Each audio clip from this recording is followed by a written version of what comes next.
guys, welcome to Through the Smart Way. I'm Mel, and today we're talking about 10 crucial questions that you need to ask while you're dating.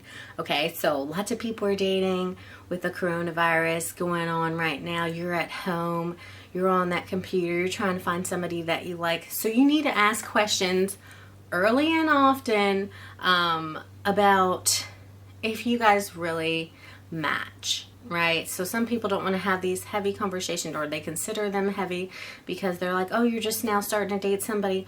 Why would you ask them questions, about like kids or marriage or whatever? Because you want to know. That's why you want to ask, because you really don't want to waste your time. Okay? All right. So the first question that we have is, do you want to have kids?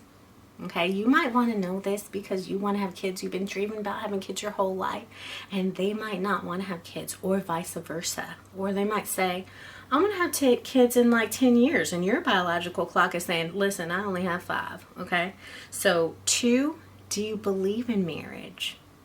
Maybe they're a product of, divorce, and they might not see themselves being married.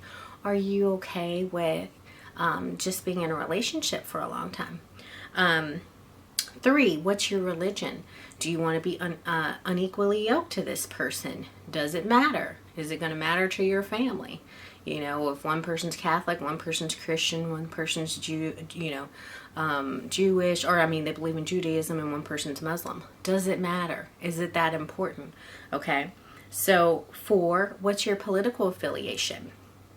You might be a Democrat, they might be a Republican. You might just fight during election time, or that might mean that you guys are really different in how you believe or how you think about people, and people who are less fortunate than you.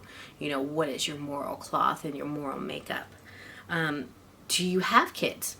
You don't want to go on a date with someone after 4 months and they say, oh, I want you to meet some people, and it's their 2 or 3 kids. Maybe that's not okay with you. Ask the question in the beginning, okay? 6, have you ever been married? Sometimes people have been married 5 or 6 times. Do you want to talk to that person, or that a person has been married and then they've been divorced and they just never want to get married again? I think that goes back to, the second question of marriage. These are just questions. They're not a big deal. Number 7, what's your sexual orientation? A lot of people have gender identities that they would like to go by. Excuse me. So you need to ask that. Like, is it important to you if they've talked to people of the same sex, or people of opposite sex, or are they pansexual, or how do they identify themselves? That's the question you need to ask. 8, are you close with your family? I think this really says, you're going to see if somebody had like a mother, or if they had a father, or they didn't know their mother or father at all, or they were adopted. Like, do they have reactive attachment disorder? Is this a huge deal breaker for you? Is it a deal breaker for your family, for them not to have a family? Ask these questions. 9, can you cook? Some people say they'll never cook ever. Like, I have a girlfriend, she's like, I'll never cook. I always order, and the person has to be okay with that. Are you okay with someone who doesn't cook? Maybe he cooks or she cooks, and vice versa. Or do you guys want to order in like HelloFresh and like do those things together, or learn how to cook? Is there a little bit of compromise there? Who's going to take those roles? Because that's what we have. We have roles, right?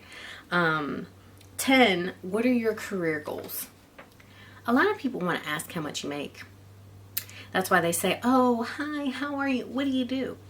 That's kind of like, how much do you make, right? People want to know. So let's just say it in a better way if that's what you want to know. That's not important to me. It might be important to you though, right? So if someone says that they're going to be a CEO, you know that they're going to put in a lot of work.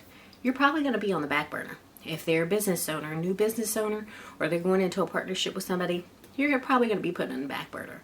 If they're a surgeon or a doctor, you can't say, please don't go out and save everybody's life. Like, I need you here with me going on a date. Like, you'll probably be put on the back burner.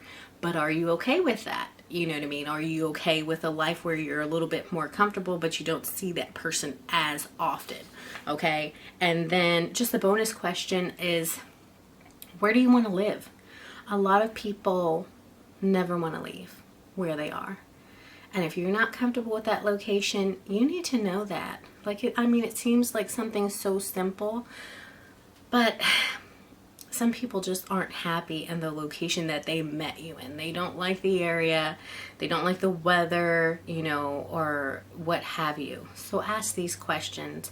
If someone feels like these questions are too hard, or they feel like you shouldn't be asking all of these questions in the beginning, or they feel like they're being interrogated, it's a conversation.